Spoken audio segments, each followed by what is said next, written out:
Warnba's reviews.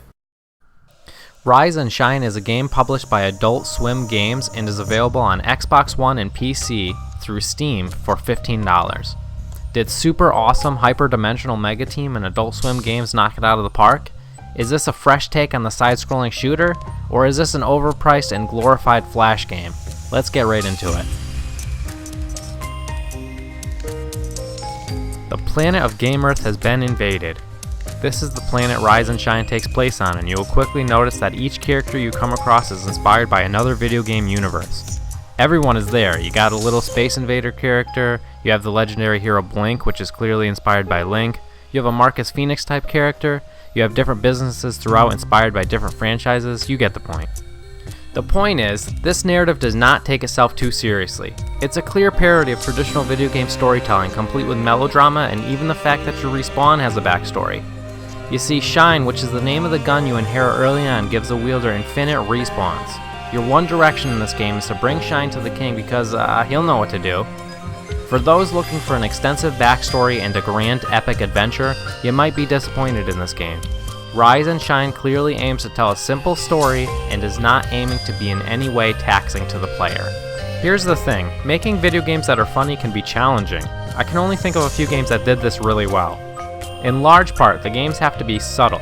Rise and Shine lacks any subtlety and literally did not make me laugh once. I could tell the game was trying to be funny, unfortunately it just feels really forced. The graphics of this game are easily its most valuable asset. Playing this game, I immediately felt that I was back in the Super Nintendo days playing a super polished game. Each level is expertly illustrated and it is really a pleasure to just look at. The soundtrack though and the sound are a bit of a mixed bag. The main theme that plays during the menu is mysterious and good, but most music in the game seems just like filler. I mean, it's not bad, but nothing is going to stand out to you really. There is no voice acting to speak of aside from the grunting that accompanies the comics to tell the story. This in no way detracts from the game as it will bring you back to the days before voice acting even existed. This game captures the feeling of the 90s very well. When I started playing this game, I was super impressed by the quality of the gameplay aspects. Moving is fluid, dashing feels great, and you can take cover, which feels super cool in a side-scrolling shooter. Aiming feels responsive while using the keyboard and mouse, but unfortunately the same cannot be said about the controller. There is a clear difference between playing this on PC with a keyboard and mouse and playing this on Xbox One with a controller. Both can be challenging, but this game feels like normal on PC and hard on Xbox One. There is a choice to do an even harder mode on this game if that's your thing, but again, this mode will feel more designed for the keyboard and mouse. Soon after starting, you will pick up electric bullets that are more effective against robotic enemies, and you gain the ability to shoot guided bullets. This is all super cool, however it does seem to get old really fast. There's just not enough diversity in how you encounter enemies at all. The typical level begins with you shooting enemies and dashing to evade fire, taking cover while being bombarded by gunfire, leaning out and taking out enemies while they reload, solving a puzzle, using remote guided bullets, facing more enemies, taking more cover, and going against some sort of boss. I feel like the level design is far too rinse and repeat. Everything is fun the first time you do it, but it far overstays its welcome. This game is challenging at points, but let's take a step back and think about what makes a challenging game great. I think of Dark Souls. In Dark Souls you will die a lot, but each time you die you will learn something new about the game mechanics that you did not know before. You will apply this newfound knowledge to the next encounters of the game. The difficulty does remain punishing throughout, but due to your abilities as a player increasing, the game really does start to feel easier over time. This is because it is not only your character leveling up, but you as a player are in a sense leveling up at the same time. Rise and Shine's difficulty is different. It's punishing at times, but it feels artificial.